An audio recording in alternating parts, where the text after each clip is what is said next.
Queridos, hoje, quarta-feira, dia 20 de maio de 2020, estamos aqui com o sexto vídeo sobre o livro de Esther. Nós estamos vendo a comparação da mente. Esther sendo uma mente submissa a Deus, ao Pai, tendo a mente de Cristo, e vemos Vasti uma mente rebelde. Então, no livro de Esther, nós estamos fazendo um paralelo. Nós estamos vendo Esther como a mente que é submissa a Cristo, casada com Cristo, e a mente rebelde. Estamos vendo a figura também de Mordecai, que era um homem que estava posicionado, como Esther também estava posicionada. Mordecai era o pai adotivo de Esther, e Mordecai também estava posicionado e obedecia a Deus. E vamos ver, em contrapartida, Ramã, um homem que tinha riquezas, tinha posição, tinha aparência, mas um homem que era contra o povo de Deus, contra os planos de Deus para aqueles dias. Então nós vamos ver o paralelo dessas quatro figuras e também do rei Assuero. E é muito interessante que Assuero, o nome Assuero significa silencioso e pobre.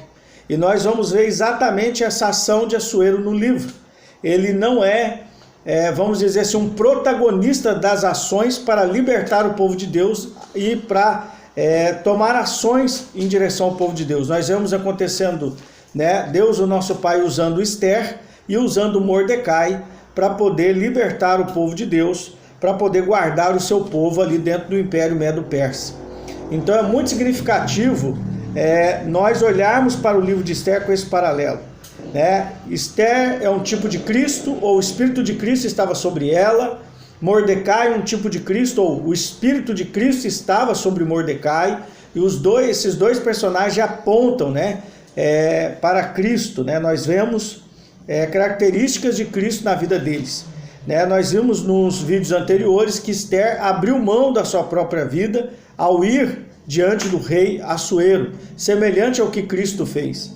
Nós vemos que ela se retira em 3 dias de jejum. Ali também uma figura de Cristo. Cristo, ele dá a vida por nós e fica 3 dias. E ele vai ser ressuscitado no 3º dia.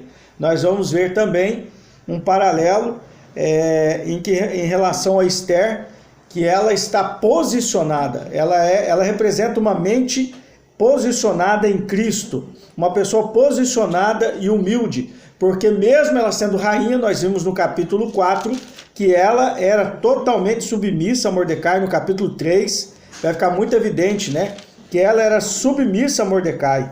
No capítulo 2 vai mostrar isso, no 2 versículo 7, nós vamos ver que mesmo ela estando no palácio e já sendo rainha, ela obedecia a Mordecai. Mordecai no hebraico quer dizer homem pequeno. Esther no hebraico, Esther é uma palavra persa, desculpa. Esther quer dizer posicionado, uma estrela, um astro, um luzeiro, posicionado para iluminar. E nós vemos que é isso que vai acontecer. Esther vai iluminar, vai trazer clareza, vai trazer a vontade de Deus para o povo de Deus que estava dentro do Império Medo-Persa. E hoje, nesse sexto vídeo, nós vamos continuar agora a partir do capítulo 8. No 5º vídeo, nós vimos o juízo vindo sobre Ramã. Ramã, que tinha feito uma forca de 23 metros para enforcar Mordecai, e que tinha feito também um complô contra os judeus. Ele tinha organizado uma matança, o extermínio dos judeus. Nós vemos então que ele vai ser enforcado. Nós vemos ali no capítulo 7 que ele recebe juízo. Porque quando nós, filhos de Deus, estamos posicionados e andando em humildade, nós trazemos justiça para o pobre, para aquele que é pobre de espírito e que é o Senhor. Nós trazemos libertação para os presos e cativos, mas nós também trazemos juízo para aqueles que estão andando de qualquer modo e desprezam a Deus e desprezam a sua palavra. Nós vemos claramente que isso acontece em todas as escrituras. Por exemplo, nos dias de Noé, Noé obedeceu, Noé ouviu a voz de Deus, Noé construiu a arca, Noé cumpriu toda a vontade de Deus, ele anunciou o dilúvio. E o que vai acontecer? O povo daquele tempo não acredita, mas Noé anda em justiça. Ele confia na palavra de Deus, está posicionado em humildade, totalmente submisso a Deus, e Noé guarda ele e a sua família, e corresponde ao chamado de Deus de recomeçar um novo mundo, né? Uma restauração da raça humana. E interessante que o nome Noé, no hebraico, o primeiro significado de Noé, de Noah, no hebraico, é repouso. No grego, que é descanso. Ou seja, em Noé repousou toda a vontade do Pai. Nos lembrando também de Cristo, porque o Espírito de Cristo também estava sobre Noé. E Noé é o 10º descendente após Adão. E nós sabemos pelas Escrituras, né, que o número 10 é o estabelecimento da justiça e do juízo. Então nós sabemos que Deus governa estabelecendo justiça e juízo na terra. E por isso nós devemos ter temor. Eu tenho falado com as pessoas que estão próximas de nós, que nós reconhecemos que esses dias de pandemia são dias de juízo sobre a terra. Somente Deus tem o poder de humilhar, né, todas as nações, somente Deus tem o poder de fazer todas as economias se dobrarem como estão dobradas agora. E somente o Senhor poderia fechar todos os locais de reunião, que algumas pessoas chamam de igreja, né? Porque a igreja, na verdade, somos nós, é as pessoas que são a igreja de Deus, né? A Assembleia de Deus. Mas os locais de reunião, os templos, né? Como alguns chamam de templo de igreja, na verdade só são prédios, né? Então somente o nosso Senhor poderia fazer isso. O diabo não tem este poder de mexer com o globo dessa maneira, somente o nosso Pai. Então, nós sabemos que Deus, ele trabalha produzindo justiça e juízo na terra. Se a gente pegar Jeremias 9, 23, 24, vai dizer que nós não devemos orgulhar, que o rico não deve orgulhar na sua riqueza, que o sábio não deve orgulhar na sua sabedoria, que não pode se orgulhar de maneira alguma, nem o forte na sua força. Mas quem se orgulhar, se orgulha em conhecer ao Senhor e de saber como ele trabalha na terra, com misericórdia, justiça e juízo. Nós só podemos nos gloriar ou nos orgulhar de conhecer o Senhor e compreender como ele trabalha. Então agora iniciando aqui o capítulo 8, né, de Esther, nós vamos ver aqui. Nesse mesmo dia, o rei Assuero entregou a casa de Ramã, o inimigo dos judeus, a Esther, a rainha. Que mesmo dia é esse? O mesmo dia que Ramã foi enforcado, né, que o juízo caiu sobre ele. Como Mordecai estava posicionado, Mordecai estava cumprindo a palavra de Deus. Né? Isso aqui me faz lembrar de Mateus capítulo 7, versículo 24. Jesus disse, né, que o homem prudente, o homem sábio, é aquele que ouve as palavras de Deus e as pratica. É semelhante ao homem que construiu a casa sobre a rocha. Veio os ventos, veio a chuva, veio a enchente e deram contra aquela casa, mas ela permaneceu de pé.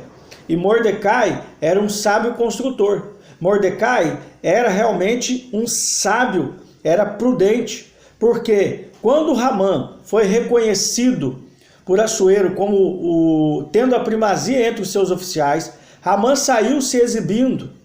E Mordecai não se prostrou diante dele. Porque Mordecai, ele sempre buscou viver a palavra de Deus, os mandamentos, as ordens de Deus. E o mandamento é, adorarás somente o Senhor teu Deus, não terá outros deuses além, diante de mim, né? E nós vemos que Mordecai, por prostrar, porque prostrar, estar com o rosto em terra, totalmente abaixado, inclinado, é uma adoração. Isso é adorar. Quando nós curvamos a nossa mente, o nosso coração diante do nosso Pai. E então, Ramã, ele exigia que quando ele passasse pela capital Suzã, depois que ele recebeu essa posição de Assuero, ele exigia que as pessoas se prostrassem para ele. E Mordecai, sendo um judeu, sendo, né, alguém que conhecia as escrituras, alguém que praticava as escrituras, ele não prostrou. Não porque ele tinha um problema pessoal com Ramã, é porque ele não prostraria para ninguém, muito menos para Assuero. Assim como Daniel não prostrou, assim também como Ananias, Misael e Azarias não se prostraram diante daquela estátua de ouro de 27 metros que Nabucodonosor tinha construído. Nós sabemos que esses nossos 3 irmãos foram lançados na fornalha de fogo, porque eles sabiam que só poderiam prostrar diante do Deus eterno, Criador dos céus e da terra. Então, queridos, no mesmo dia em que o juízo acontece sobre a vida de Ramã, porque eu falei, pessoas posicionadas, elas trazem justiça e juízo para onde moram, para o lugar onde elas estão. Nós vemos isso claramente. Jesus no meio dos ladrões. Jesus no meio dos ladrões, um à direita e um à esquerda. Jesus trouxe justiça para um e juízo para o outro. Um pediu misericórdia, reconheceu que Jesus era o Messias, que ele era o Cristo, que ele era o Filho de Deus, e naquele mesmo dia foi estar no paraíso. Mas o outro ladrão, ele zombou, né? O outro ladrão não reconheceu o senhorio de Cristo. Então, uma pessoa posicionada, mesmo que ela esteja numa situação de sofrimento, vamos lembrar que o nosso Senhor estava numa situação de sofrimento, de martírio e de morte, mas aquela era a vontade do Pai. Cristo estava posicionado, mesmo na cruz ele estava posicionado. E o que é que nós vamos ver? Justiça e juízo operando. Como foi nos dias de Noé, como foi aqui nos dias de Mordecai. Como Mordecai estava posicionado, né, dentro do que Deus tinha para ele, cumprindo a palavra de Deus, vivendo em humildade, ele estava posicionado em humildade, ele trouxe justiça para os judeus, para o povo da capital Suzã e para todo o império, e trouxe juízo para aqueles que eram contra o povo de Deus, que era contra, quem é contra o povo de Deus é contra Deus, ok? Vamos lembrar de Atos capítulo 9, Atos capítulo 9, nós vamos ver que Paulo, né, ou Shaul, ou Saulo, ele estava perseguindo a igreja de Deus. O nosso Senhor, Yeshua, o nosso Senhor Jesus, aparece para ele no caminho quando ele estava indo para Damasco. Ele prostra diante do Senhor, né? Ali não tem cavalo, ali o nome de Saulo não é trocado para Paulo, né? Paulo é a transliteração do nome dele hebraico para o latim. Shaul, né? Que seria Saul no hebraico, transliterado para o latim Paulus, que quer dizer pequeno, né? Então nós vemos ali que o nosso Senhor encontra com ele e vai falar, Shaul, Shaul, ou Saulo, Saulo, por que você me persegue? E aí ele reconhece aquela manifestação da glória de Deus, o brilho, a presença, e ele ouve a voz e ele vê o clarão. Os soldados que estavam com ele, os homens que estavam com ele, não só conseguiam ouvir a voz, mas a visão era para Paulo. E aí Paulo vai dizer, quem é Senhor? Ele reconhecia que só o Senhor poderia manifestar com aquela glória, com aquela presença, com aquela kabod, como diz no hebraico, né? Aquela presença. E aí nós vemos o que vai acontecer. O Senhor está perguntando para ele, por que você está me perseguindo? Mas ele estava perseguindo a igreja, ele estava indo para Damasco para prender os discípulos do nosso Senhor Jesus. Ele tinha levado cartas do sumo sacerdote de Jerusalém para prender, né, os discípulos de Jesus. Então, todas as vezes que alguém se opõe ao povo de Deus, aos filhos de Deus, ele se opõe contra o próprio Deus, né? Se alguém ama os meus filhos, né, mas não me ama, não vai ter muito problema. Mas se alguém me ama e não ama os meus filhos, vai ter problema. O meu coração não ficará totalmente em paz com essa pessoa. E assim é o Eterno, assim é o Deus Criador dos céus e da terra. Então nós vamos ver aqui que esse homem posicionado, Mordecai, trouxe juízo para Ramã e para os inimigos do povo de Deus. Então agora vamos seguir, né? Então nesse mesmo dia, Assuero entregou a casa de Ramã para a rainha Ester.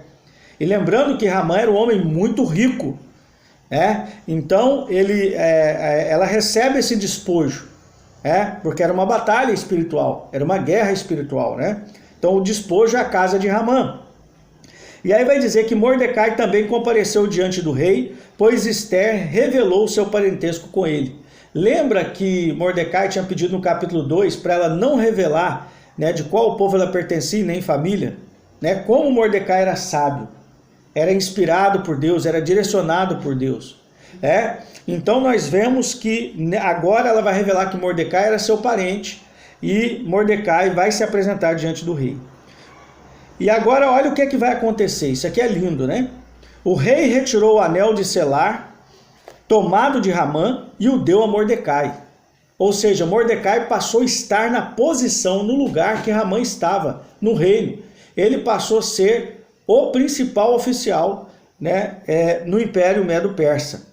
A seguir, Ester nomeou Mordecai como encarregado da casa de Ramã. É o que eu estou falando com vocês. Essa casa aqui era uma baita casa, era uma casa grande, era uma casa de um homem muito rico dentro do império. Antes dele ser oficial, ele já era rico, porque nós vemos ele oferecendo, né, como prêmio, né, para matar todos os judeus, né, ele oferecendo tonelada de prata para Assuero. No capítulo 3, versículo 9, ele diz, Ramã, se for do agrado do rei, promulgue-se um decreto para a destruição deles, e eu entregarei 330 toneladas de prata ao depósito do tesouro real para os oficiais encarregados dos assuntos do rei. Então, ou seja, essa casa, né, na qual Mordecai ficou encarregado era a casa da rainha, né? Vamos lembrar disso, que Esther aqui era a rainha, e ele vai cuidar dessa casa, né? E aí vamos seguir. A seguir, Esther nomeou Mordecai como encarregado da casa de Ramã. Versículo 3. Outra vez Esther falou ao rei. Ela caiu aos seus pés e lhe implorou com lágrimas que desse fim à ofensa causada por Ramã, o Hagita, com o plano que ele tinha elaborado contra os judeus. Então, quantas vezes Esther entrou na presença do rei pelo povo judeu? 2 vezes. Porque aqui agora ela clama também pela libertação do povo judeu. Ramã já tinha destruído, mas tinha o decreto que tinha sido enviado para toda a província há 3 meses. O decreto estava espalhado em todas as 127 províncias do reinado Medo-Persa. Então os judeus seriam destruídos no 13º dia do 12º mês, que era o mês de Adar. Então agora ela implora, né? Ela faz como ela já tinha feito antes. Ela coloca a vida dela em risco de novo.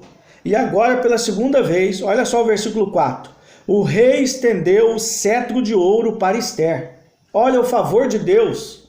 Favor de Deus sobre Esther, trazendo juízo, né? Sobre Ramã. O favor de Deus sobre Mordecai, sobre Esther, trazendo juízo sobre o principal inimigo do povo de Deus naquele tempo, que era Ramã. E agora o favor de Deus para a libertação de todo o povo judeu.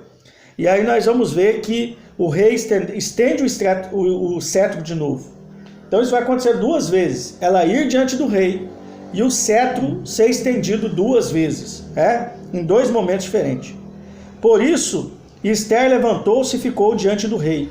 Ela lhe disse, se for do agrado do rei, se obtive o seu favor, e a questão parecer justa ao rei, e eu tiver sua aprovação, então que se escreva uma ordem rescindindo as cartas idealizadas por Ramã, o filho de Hamedata, o Hagita, escritas para destruir os judeus em todas as províncias reais. Queridos, outra coisa que fica evidente. Em Gênesis capítulo 3, versículo 15, diz que a semente da serpente continuaria perseguindo a semente de Deus, mas que a semente de Deus, né, ou a semente da mulher esmagaria a cabeça da serpente. Então, ou seja, desde Gênesis 3 nós vamos ver, né, os espíritos malignos, né, as ações das trevas procurando destruir os filhos de Deus, o povo de Deus na terra. Então nós vemos aqui que ela está clamando pela libertação, porque, como eu acabei de ler aqui, ele tinha escrito cartas para destruir os judeus. Tá? Porque os judeus representavam quem? O povo de Deus na terra, representava Deus na terra. Era eles que tinham as leis, eles que tinham recebido os mandamentos, eles que carregavam, né, os preceitos de Deus. Então vamos seguir. Versículo 6. Pois como eu poderia suportar esse desastre que sobreviria a meu povo? Como eu suportaria ver o extermínio de meus parentes? Muito interessante esse posicionamento de Esther, porque é uma ideia coletiva. Ela não pensou só nela. Porque aqui ela já estava livre. Ela e Mordecai já estava resolvido. Mas ela não pensou só nela e no seu pai. Ela pensou em todo o povo de Deus. Isso me faz lembrar de Cristo, quando o sumo sacerdote profetizou naquele ano, né, conforme está escrito lá em João, que um homem deveria morrer por toda a nação. E aquele homem foi o nosso Senhor Jesus, que morre. Né? E que toda a nação seria reunida e unida numa só pessoa, que é Cristo, toda a nação de Deus. Né? Nós sabemos que somos, né, o povo, né, o sacerdócio real, a nação santa. Então, Cristo morre por toda a nação santa, a nação chamada para ser separada. E aqui nós vamos ver que ela, como Cristo, tem uma ideia coletiva. Ela não está satisfeita de somente ela e a sua casa ser liberta, mas ela queria que todo o povo de Deus, que todo Israel que estava no Império Medo-Persa fossem libertos, né? Todo o povo. E aí vamos seguir agora aqui no versículo 8. Vocês... É o 7. É o 7 ainda, desculpe. O rei Assuero disse a Esther, a rainha, e a Mordecai, o judeu, ouçam, Dei a Ester a casa de Ramã, e ele foi enforcado por ameaçar a vida dos judeus. Vocês devem escrever um decreto em nome do rei e inserir tudo o que desejarem a respeito dos judeus. Selem-no com o anel de selar do rei, pois o decreto escrito em nome do rei e selado com o anel do rei não pode ser rescindido por ninguém. Isso aqui é lindo e muito forte. Assuero, ele não poderia revogar a ordem de matar os judeus. Gente, olha como era sério os documentos dos reis, como era sério as palavras dos reis, o anel do rei. Isso aqui me lembra de Daniel. Lembra de Daniel nos dias do rei Dario, que ele foi lançado na cova dos leões? Segundo alguns escritos, Daniel tinha 85 anos quando ele foi lançado na cova dos leões. E o próprio rei Dario queria libertar Daniel das covas dos leões, mas ele não podia, porque ele tinha feito um edito que durante 30 dias, se alguém clamasse a outro deus ou procurasse outro deus a não ser o rei, deveria ser lançado na cova dos leões. E nós sabemos que o anel do rei, né, foi dado àqueles homens e eles selaram a pedra, né, na entrada da cova onde Daniel foi lançado. Nós sabemos disso. E aqui nós vemos de novo que o selo, né, do anel do rei não poderia ser reincidido, revogado. E isso me lembra de Efésios 1,14. Felipe, você pode ler para nós? Vamos ler Efésios 1,14. Isso me faz lembrar, né, desse texto aqui tão lindo, né? Vamos ler o 13 e o 14. Efésios capítulo 1, versículo 13 e versículo 14. Olha a questão, se o selo do rei Assuero, se o selo do rei Dario, se aquele anel que selava, né, estava definido, estava determinado e era irrevogável, imagina o selo de Deus. Então, o versículo 13 e 14, capítulo 1 de Efésios. Capítulo 1, versículo 13 e 14, por favor. Bendito seja o Deus e Pai de nosso Senhor Jesus Cristo, que nos abençoou com todas as bênçãos espirituais nas regiões celestiais em Cristo. Versículo 13. 13? 13. Ah, tá. Entendi 13. Você estava lendo 3. 13. Quando vocês ouviram e creram na palavra da verdade, o evangelho que os salvou, vocês foram selados em Cristo com o Espírito Santo da promessa. Vocês foram? Selados. Vocês foram selados. Olha só. Se o selo do rei Assuero não poderia ser revogado, se o selo do rei Dario, quando Daniel foi lançado na cova dos leões, não poderia ser revogado, imagina esse selo que é o eterno, o Pai, como diz Daniel 4,37, o rei dos céus. O rei dos céus selou a minha vida e a sua vida, o meu espírito e o seu espírito. Nós estamos selados para o dia da redenção. Continua, Filipe, por favor, o versículo 14. Que é a garantia da nossa herança até a redenção daqueles que pertencem a Deus, para o louvor da sua glória. Ou seja, esse selo é a garantia da nossa herança, que o nosso corpo vai ser transformado, nós vamos receber um corpo de glória e nós vamos reinar com o nosso Senhor. Olha que profundidade, Efésios capítulo 1, versículo 13, versículo 14. E agora eu queria perguntar, vocês têm alguma pergunta? Gostaria de falar alguma coisa? O Espírito Santo lembrou vocês de alguma coisa? O Kleber e a família dele aí que está no Hangout, né? Vocês que estão aqui, Felipe, Selimar, Aimee, Analissa, alguém teve alguma percepção, algum discernimento, alguma clareza, queria complementar? Tranquilo? Vamos prosseguir então? Então vamos lá. Interessante que Mordecai agora ele tinha autoridade, né? Muita autoridade. Olha como é importante no tempo do fim, né, que vão ser dias difíceis. Paulo diz que seriam tempos difíceis. É importante mantermos posicionados e a nossa mente submissa a Cristo, andar em humildade, a nossa mente casada com as palavras que Jesus nos ensinou, casados com a palavra de Deus. Por quê? Dessa maneira, nós estaremos em justiça. Então, nós precisamos entender cada vez mais e orar pedindo ao Senhor fé, que é confiança no hebraico. Que é a palavra confiança, que é a palavra fidelidade, firmeza e estabilidade na palavra de Deus, uma confiança naquilo que ele falou, confiança na sua bondade, né? E buscando o conhecimento de Deus, porque isso produz humildade.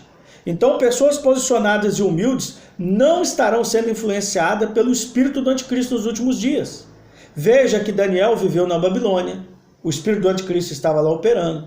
Ananias, Misael e Azarias viveram em Babilônia, e tantos outros irmãos. Nós vemos aqui Mordecai e Esther vivendo no Império Medo-Persa, onde também estava a ação do Espírito do Anticristo, como nós vimos na vida de Ramã, como nós vimos na vida de Assuero.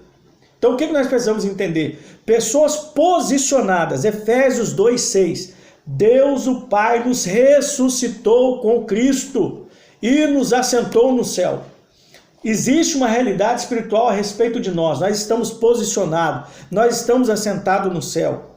Nós somos filhos de Deus por meio da fé, porque cremos que Jesus Cristo é o Senhor, porque nós cremos no sangue redentor do nosso amado Jesus. Nós estamos posicionados.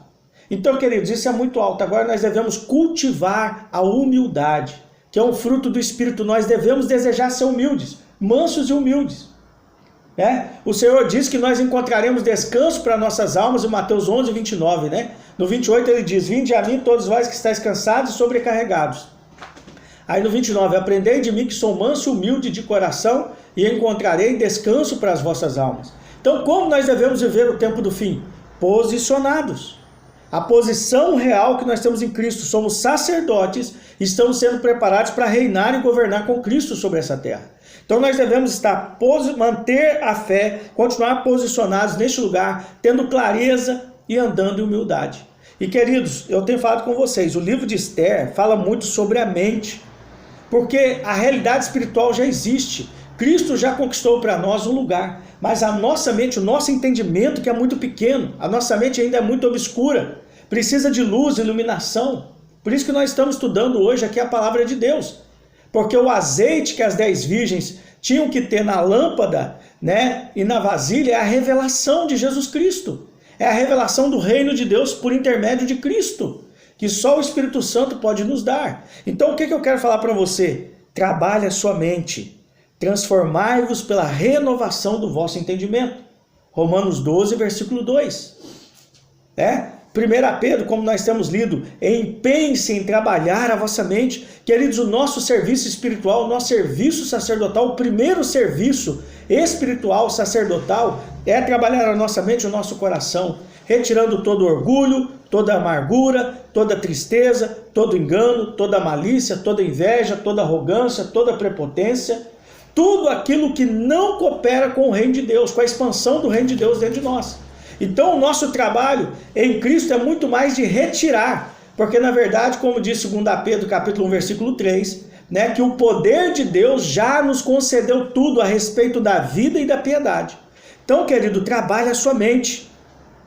Trabalhe a sua mente e seu coração, não aceite tristeza. Nós estamos vivendo em dias delicados, muitas pessoas passando por crise econômica, muitas pessoas desempregadas, muitos autônomos sem trabalhar há 60, 90 dias, muitas pessoas que tiveram seus negócios quebrados, muitas pessoas que tiveram seus salários reduzidos, ficaram comprometidos financeiramente, muitas pessoas que adoeceram nesse processo emocionalmente ou até fisicamente. Não deixe se abater, você é um filho de Deus, você está posicionado, continue fazendo o serviço sacerdotal por meio da oração e da palavra, mantendo o seu interior limpo. De tudo o que você tem que guardar, guarde o seu interior, a sua mente e o seu coração, porque dele procede as saídas da vida. Essa é a ordem de Deus para nós. Então, seguindo. Então nós vemos aqui que o rei fala, Esther e Mordecai, agora vocês têm que liberar um decreto. Pessoas posicionadas e humildes recebem de Deus decretos para proclamar. Nós temos muita gente que trabalha na força do braço, não na força do Espírito Santo, e quer levantar as mãos para os céus da cidade e decretar para principados e potestade, querem decretar vitória, querem decretar libertação e nada acontece. Eu já vi isso demais, queridos, eu já vi muito isso. E lá no passado até fiz isso. Mas, queridos, somente pessoas posicionadas e humildes recebem de Deus o decreto, recebem autoridade para decretar coisas na cidade e nos locais onde moram. É uma vida, a autoridade está na vida e não simplesmente em usar o nome de Jesus. Lembra que os filhos de Seva tentaram expulsar os demônios porque viam Paulo expulsando? Os demônios, aquelas pessoas endemoniadas avançaram sobre eles, rasgaram suas roupas, os envergonharam, eles foram embora nu e não conseguiram expulsar aquele demônio. Os demônios disseram, nós sabemos quem é Jesus, Yeshua, e nós conhecemos quem é Paulo, mas quem são vocês? Então a autoridade está na vida. E Mordecai e Esther tinham autoridade, porque estavam posicionados e vivendo em humildade. Então nós temos que cultivar isso. A clareza na nossa mente, assumir, eu sou um filho de Deus, um filho amado de Deus, eu sou o principal pecador e ao mesmo tempo filho amado de Deus, aquele que foi agraciado com o favor do Pai, estou posicionado. Trabalhe a sua mente e o seu coração, não deixe entrar tristeza, não deixe entrar nenhum engano, nenhuma dúvida. O inimigo sempre começa trabalhando com a dúvida, ele lança a dúvida conforme Gênesis 3, ele fala o engano e depois vem com a mentira. Vamos prosseguir. Os secretários do rei foram chamados nesse momento, no 23º dia do terceiro mês. Sempre o número 3. O 3 é a virada, sempre o 3. No terceiro dia, o Senhor transforma a água em terra, tira a terra do meio da água. No terceiro dia, Cristo ressuscita. Isso nós vamos pegar tanto número 3, tantos números 3 nas escrituras, ok? Então os secretários do rei foram chamados nesse momento, no 23º dia do terceiro mês de Sivan, e o decreto foi escrito de acordo com tudo que Mordecai disse sobre os judeus aos comandantes do exército, governadores oficiais das províncias, desde a Índia até a Etiópia, 127 províncias. A cada província no próprio alfabeto em sua língua e também no alfabeto e na língua dos judeus. Agora eles passaram a ser considerados, todas as cartas tinham também escrito na língua dos judeus. Muito interessante. Mesmo que na língua daquele outro povo, mas a língua dos judeus estavam junto ali. É interessante isso. Eles escreveram em nome do rei Assuero e o selaram com o anel de selar do rei. Enviaram as cartas por mensageiros, montados em cavalos velozes, usados a serviço do rei, criados na estrebaria real. As cartas afirmavam que o rei concedera aos judeus, em cada cidade, o direito de reunião e defesa. Então os judeus agora podiam se unir para se defender, mas não poderiam atacar. Você sabia que até hoje o exército de Israel é chamado de forças de defesa e não forças de ataque? Exemplo, Israel nunca ataca primeiro. Ele é atacado, então ele vai defender. E todo ataque de Israel é de defesa. É para desbaratar ações de ataque. Então, ou seja, Israel sempre trabalha poupando vidas, poupando pessoas. E isso aqui também é o que Mordecai vai fazer, porque ele conhecia os princípios de Deus. Ele conhece Levítico 19, 18, depois até alguém confere aí para mim se está escrito isso lá em Levítico, capítulo 19, versículo 18. Que a lei é amar o próximo como a ti mesmo. Como Mordecai ia editar agora, ele não era como Ramã. Ramã tinha um interior contaminado pelo orgulho. Ramã era orgulhoso. Nós podemos pegar o paralelo de Mordecai e Ramã. Mordecai, homem pequeno no hebraico, humilde, posicionado. Ramã, homem magnífico, é o significado do nome de Ramã. Ele era orgulhoso, prepotente, estava posicionado, mas de acordo com a aparência humana, com os olhos humanos. Então o que nós precisamos entender? Nós vamos ver aqui que o coração de Mordecai não era distorcido como o coração de Ramã. Ele vai falar sobre a defesa e não sobre atacar e matar as pessoas, como Ramã tinha editado. Ramã falou, não, todas as pessoas devem pegar os judeus e matar os judeus. Mas aqui não. Ele fala que eles poderiam reunir para se defender, para defender sua vida. Mediante a destruição, morte e extermínio das forças de qualquer povo ou província que os atacasse. Tá? Só se eles fossem atacados que os judeus poderiam se proteger, se defender. O extermínio e a morte de outras pessoas só se daria por meio do ataque das outras pessoas, da agressividade. Ou seja, seria uma ação em legítima defesa. Sempre nas escrituras nós vamos ver isso. Ok?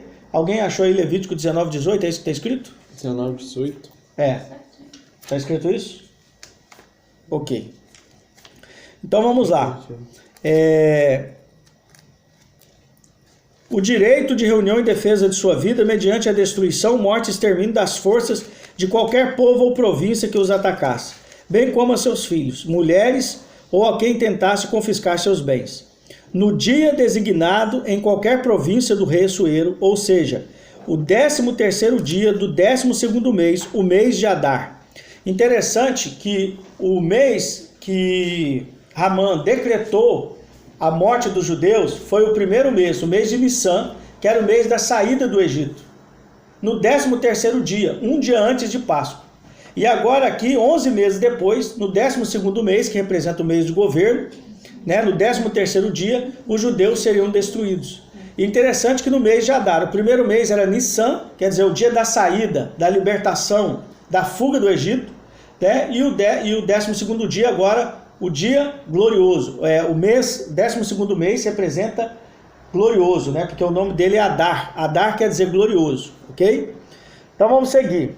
Uma cópia do decreto deveria ser publicada como lei em todas as províncias e anunciada a todos os povos. E os judeus deveriam preparar-se nesse dia para a vingança. Vamos ler agora Isaías 61, 2 e Isaías 63, versículo 4. Vou pedir a Selimar que leia Isaías 61, 2 e a Analissa que leia Isaías 63, versículo 4.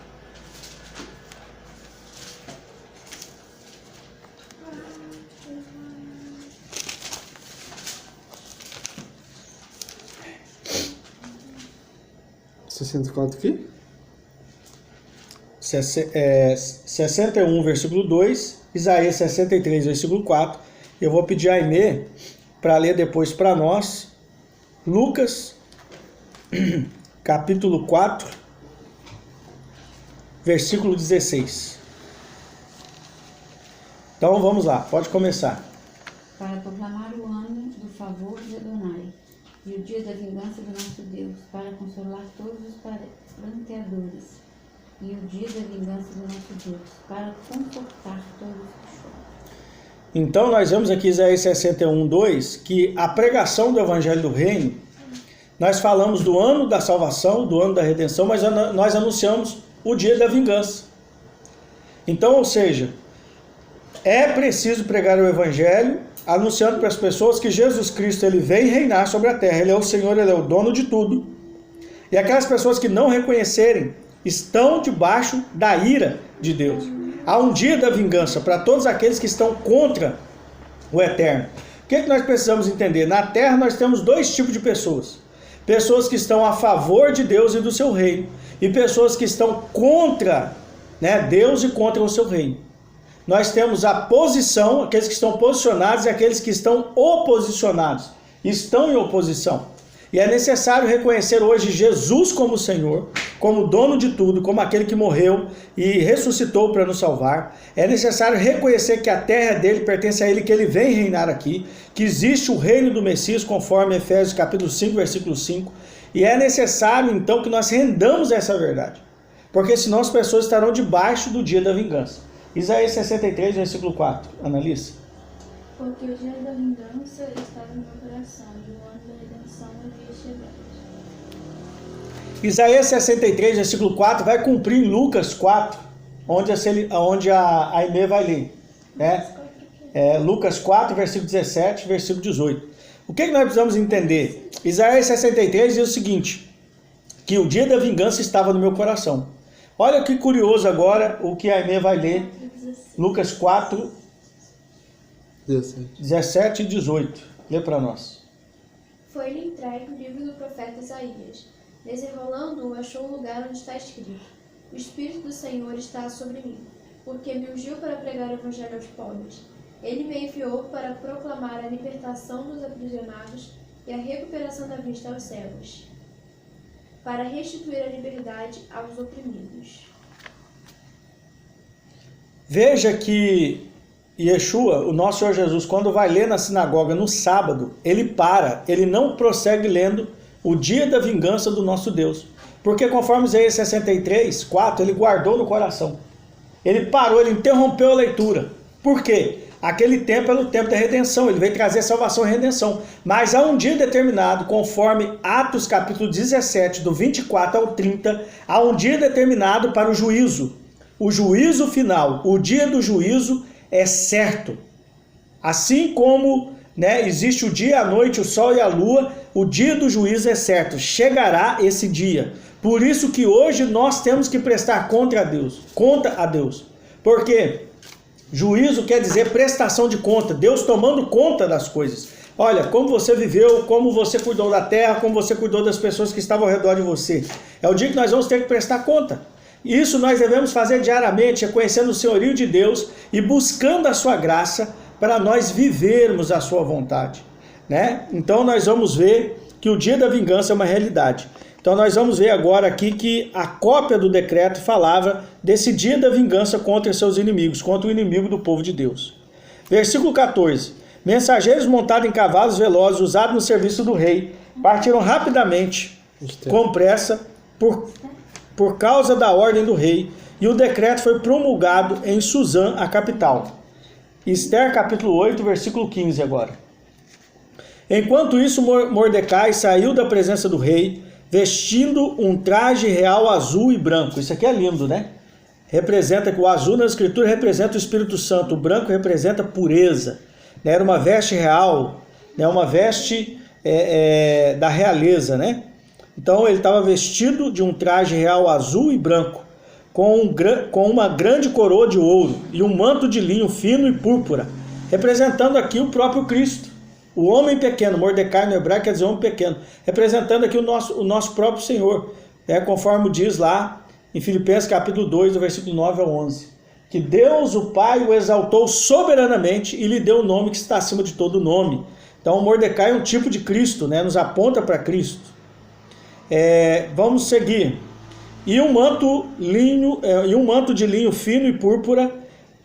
E a cidade de Suzã, Suzã quer dizer lírio, né? No hebraico quer dizer lírio, muito interessante. Lírio e lugar de alegria. Gritou de alegria. Versículo 16. Para os judeus tudo era luz, ou seja, tudo agora era clareza, saiu aquela opressão, né, que Ramã tinha imposto sobre os judeus. Para os judeus tudo era luz, felicidade, alegria e honra. Em cada província e cidade onde a ordem e o decreto do rei chegaram, os judeus sentiram felicidade e alegria. Foi uma festa e um feriado. Muitas pessoas dentre os povos da terra tornaram-se judeus, pois o temor dos judeus lhes sobreveio. Então nós vamos ver aqui, Mordecai, um homem posicionado, né, uma pessoa que vivia humildade, submetendo a Deus, obedecendo seus mandamentos. Ele muda uma situação, né, do seu povo dentro de um império, né, dentro do Império Medo-Persa. Ele muda a situação do seu povo, tira, né, ele é um tipo de Messias, de Mashiach, para o seu povo, um tipo de Messias. E Messias quer dizer libertador. Como Jesus nos libertou do império das trevas, nós vemos aqui Mordecai libertando os judeus daquele império terrível de morte que estava decretado pelo seu inimigo Ramã, né? E nós vamos ver aqui agora que é decretado festa e feriado. Alterou até o calendário. Pessoas posicionadas alteram até o tempo. Olha que coisa forte, né? Marcam o tempo, fica marcado, né? Muito lindo. Muitas pessoas dentre os povos da terra se tornaram judeus, pois o temor dos judeus lhes sobreveio. Pode falar, meu amigo. Me explica para mim o final aí do versículo.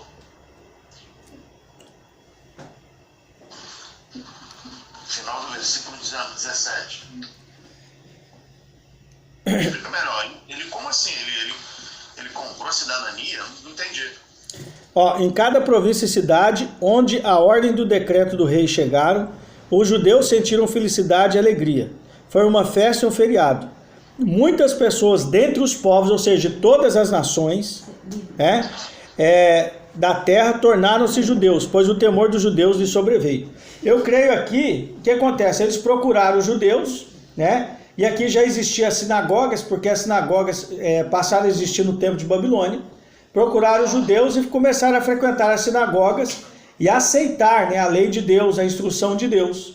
E aí eles eram reconhecidos como judeus. Isso aqui era profético, porque já representava nós, a igreja do Senhor. Pela ação de Mordecai, né, pela ação de Mordecai de se expor à morte, não se prostrando diante de Ramã, porque ele também expôs a vida dele à morte. Nós vemos então agora que outros povos, de outras nacionalidades, podiam vir fazer parte do povo de Israel. Então eles passaram a frequentar, né, a casa dos judeus, passaram a frequentar sinagogas e aprender a lei de Deus. E aí agora então era considerado judeus. Então, fala que eles eram um povo também. Igual muçulmanos, então? E foi uma providência. Igual muçulmanos? Eu não entendi. Muçulmanos. Muçulmano como assim? Eles compravam, eles aceitavam, era como se fosse uma religião? Não. O judaísmo nunca foi religião, o judaísmo sempre foi uma prática de vida, um modo de viver. Então como é que o judeu reconhece outra pessoa que tem a mesma fé? Se ela tem a mesma prática de vida. Como o judeu ele vai acreditar que eu amo a Deus? Se eu obedeço o primeiro maior mandamento, que é amar a Deus com toda a minha mente, o meu coração, a minha força, e se eu amo o meu próximo como a mim mesmo, se eu estou buscando essas duas coisas. Esse é o princípio básico para o judeu falar assim, não, você crê no Criador dos céus e da terra. Então o que acontece? Eles não compraram a cidadania, eles se aproximaram dos judeus, porque aqui era o terceiro mês, faltava 8 meses para o juízo acontecer. Então durante esses 8 meses, houve um avivamento, houve uma conversão em massa dos povos, de muitas pessoas, se adequaram, se voltaram, né, para a prática e o modo de vida dos judeus, entendeu? Então, na verdade, eles falaram assim, nós queremos viver como vocês, nos ensina a lei do seu Deus, porque nós queremos viver como vocês. Por quê? O povo judeu ficou em evidência, o poder de Deus estava sobre o povo judeu ali. Selimar falou uma coisa interessante, como você falou, amor? Eles eram pagãos, e eles viram a grandeza de Deus e... Na King James aqui, Selimar falou que dá um entendimento aqui no 8:17, que aqueles povos eram pagãos, ou seja, adoravam outros deuses que não é o Deus verdadeiro, o Criador dos céus e da terra, e eles passaram então a... Eles viram a grandeza de Deus, na King James estava falando. Eles viram a grandeza de Deus para com o povo judeu e passaram então agora a adotar a fé dos judeus, entendeu? Creram na fé dos judeus. E era um fato que eles não podiam deixar de reconhecer. Os povos não podiam deixar de reconhecer que houve uma intervenção de Deus. E por isso muitas pessoas se tornaram judeus. Aqui na King James traz um rodapé isso, né? Traz um rodapé e traz esse entendimento. Muito bacana. Ok? Mais alguém? Alguma pergunta? Algum complemento? Então, o que nós vemos no capítulo 8? Se eu fosse dar o nome para o capítulo 8, eu daria o nome seguinte: a recompensa pela humildade. Né? A recompensa e a humildade é vista no capítulo 8 do livro de Esther. Eles foram recompensados porque estavam posicionados, mente submissa a Deus, a lei de Deus, a instrução de Deus, mentes casadas com a vontade de Deus. E então, aqui nós vemos no capítulo 8 a recompensa sobre Esther, a recompensa sobre Mordecai e a recompensa sobre o povo de Deus. Então agora vamos para o capítulo 9. Chegou o tempo do cumprimento da ordem do decreto do rei, o dia em que os inimigos dos judeus esperavam sobrepujá-los. No entanto, ocorreu o oposto. Os judeus sobrepujaram quem os odiava. Assim, no 13º dia do 12º mês, o mês de Adar, Adar significa glorioso, os judeus se reuniram em suas cidades espalhadas por todas as províncias do rei Assuero para atacar quem tentasse feri-los. E ninguém lhes pôde resistir, pois todos os povos os temiam. Todos os oficiais das províncias, os comandantes do exército, os governadores e quem se ocupava dos assuntos do rei, auxiliaram os judeus, porque temiam Mordecai. Mordecai se tornou o segundo homem no Império Medo-Persa. Olha só, a posição e a humildade, a obediência de Mordecai ao Senhor, ao seu mandamento de somente adorar a ele, o colocou numa alta posição dentro do Império Medo-Persa. Mordecai tornar-se uma pessoa poderosa no palácio do rei, e sua fama espalhou-se por todas as províncias. Mordecai tornou-se cada vez mais poderoso, exaltado, né? A gente vê aqui ele sendo exaltado. Queridos, nós temos que buscar ser pequenos, porque aquele que é pequeno Deus exalta, quem humilha Deus exalta. Devemos humilhar debaixo da potente mão de Deus, para que ao seu tempo ele nos exalte. Mordecai, o nome hebraico já nos ensina, homem pequeno. Cristo esvaziou-se, humilhou-se e morreu numa morte de cruz, como um criminoso. E o Pai o exaltou, lhe dando o nome que está acima de todo nome. Ele é o Messias, ele é o libertador. Né? Então Mordecai aqui mais uma vez apontando para Cristo, um tipo de Cristo. Eu já falei isso para alguns amigos, né? Se eu pudesse colocar o nome, né, nesse livro, eu não colocaria de Bíblia. Né? Eu não chamaria as Escrituras Sagradas, os escritos sagrados de Bíblia, mas eu chamaria de livro de Jesus Cristo. Porque Gênesis é o princípio da revelação de Jesus e Apocalipse é o ápice da revelação de Jesus. Então esses 66 livros, né, 6, duas vezes o 6, é o testemunho da pessoa de Cristo. Eu daria esse nome para a Bíblia, né? O livro de Jesus Cristo. Gênesis é o princípio da revelação, ela é progressiva, passando pelos patriarcas, pelos profetas, por Israel, pelo tabernáculo, pela casa de Deus, né? Pela vinda do nosso Senhor em carne, né? Depois pelos apóstolos, profetas, mestres, evangelistas, pela igreja de Deus e o ápice, né? Cristo e a igreja reinando no tempo do fim, né? Ou seja, completando tudo que precisa completar. Cristo sendo revelado como Senhor e como Rei, né? Então, os judeus mataram a espada. Agora eu estou no capítulo 9, versículo 5. Os judeus mataram todos os seus inimigos à espada. Houve uma grande matança e destruição, e eles fizeram o que desejaram com quem os odiava. Em Suzã, a capital, os judeus mataram 500 homens. Eles mataram os 10 filhos de Ramã, né? Não ficou para trás, né? O filho de Ramedata, o inimigo dos judeus, né? Parsadatana, Dalfon, Aspata, Porata, Adalia, Aridata, Parmashta, Arizai, Aridai e Vaizata. No entanto, não tocaram no espólio. Para ver que a ideia dos judeus era somente se defender, né? No mesmo dia, depois do rei ter sido informado sobre o número de mortes em Suzã, a capital, ele disse a Ester, a rainha: se os judeus mataram 500 homens em Suzã, a capital, e os 10 filhos de Ramã, o que não terão feito no restante das províncias reais? E o que você pedir será concedido. Olha só, uma pessoa posicionada, ela recebe autoridade.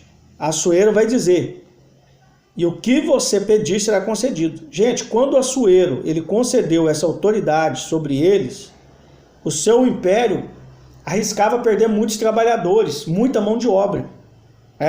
Isso é muito significativo. O que mais você desejar será feito. Agora versículo 13. Ester respondeu: se for do agrado do rei que os judeus de Suzã se comportem amanhã de acordo com o decreto de hoje, e também que os filhos de Ramã sejam enforcados. O rei ordenou que isso fosse feito. O decreto foi promulgado em Suzã, e os 10 filhos de Ramã foram enforcados. Por isso os judeus de Suzã reuniram-se também no 14º dia do mês de Adar e mataram 300 homens em Suzã, mas não tocaram no espólio. Tá vendo? Eles não mataram para saquear, mas somente para defender as próprias vidas. E aqui nós vamos ver que os filhos de Ramã morrem como ele, enforcados. Isso quer dizer que nós, como pais, como cabeça das nossas casas, temos que ter cuidado com as nossas escolhas. Devemos viver posicionados e humildes, porque isso reflete sobre os nossos filhos, sobre nossas esposas. Nós devemos ser homens humildes, pequenos, que se humilham diante de Deus cada vez mais, para que a graça de Deus seja abundante em nós e sobre os nossos filhos. Quando o homem busca Deus, a casa se torna ainda mais leve. Quando a mulher busca Deus, é uma grande bênção, enorme bênção, mas ainda ela vai enfrentar resistência. Agora, quando o homem busca Deus e a mulher busca Deus, aí há muita revelação, muita graça, né? Nós vamos ver que o Mordecai e Ester, um homem e uma mulher posicionados, mentes rendidas à vontade de Deus, olha a libertação que eles trazem para o seu povo. 16. Os outros judeus nas províncias reais reuniram-se, defenderam a própria vida e conseguiram o descanso de seus inimigos, matando 75 mil de quem os odiava, sem, no entanto, tocar no espólio, no 13º dia do mês de Adar. Desse modo, no 14º dia de Adar, eles descansaram e fizeram dele um feriado para celebrar a alegria. Lembrando que Suzã quer dizer lírio e alegria, né? A capital desse reino. Entretanto, os judeus de Suzã reuniram-se no 13º e no 14º dias de Adar. Passaram a reunir, né? Todos os anos. É interessante que o número 13 na escritura se apresenta amor. A palavra amor no hebraico é o número 13. E amado é o número 14, que Davi no hebraico é amado, quer dizer amado, é o significado amado, é o número 14. E eles se reuniram no 13º dia e no 14º dia para comemorar essa libertação. Muito significativo isso, né? E foram os judeus que moravam na capital Suzã, que passaram a celebrar. Esse é o motivo de os judeus das vilas que vivem em cidades não muradas fazerem do 14º dia do mês de Adar um dia para celebração e alegria, um feriado e um momento para enviarem porções de comida entre si. Até hoje é comemorada essa festa chamada Festa do Purim, Festa de Purim, né? É no 12º mês, parece que realmente é em dezembro, eles chamam de Festa das Luzes, Festa da Alegria. É bem interessante essa festa, porque até hoje é comemorada. Versículo 20. Mordecai registrou esses acontecimentos e enviou cartas a todos os judeus em todas as províncias do rei Assuero, próximas e distantes, instruindo-os a observar o 14º e o quinto dia do mês de Adar, todos os anos, para comemorar os dias em que os judeus obtiveram descanso de seus inimigos, e o mês em que sua tristeza foi transformada em alegria e o lamento em um feriado.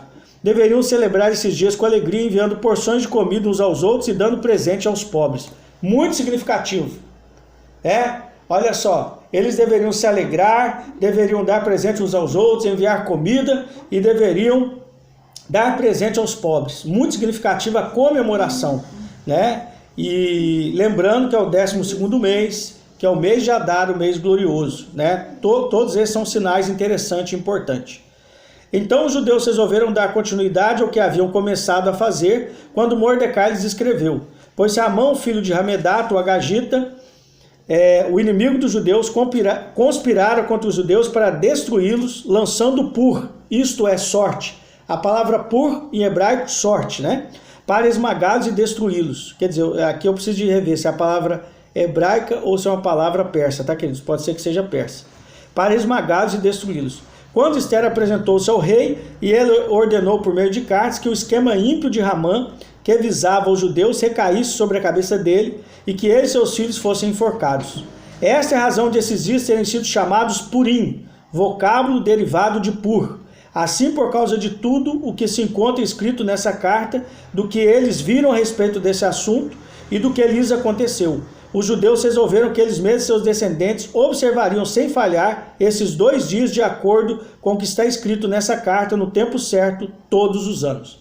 Então eu vou continuar no próximo vídeo, no 8º vídeo, né? Nós vamos continuar, né, no próximo vídeo agora. Vou paralisar aqui porque senão cai aqui a gravação do YouTube, tá? Para a gente fechar o finalzinho do capítulo 9 e os 3 versículos do capítulo 10, ok? Vamos seguir juntos aí. Shalom seja sobre você e sua casa.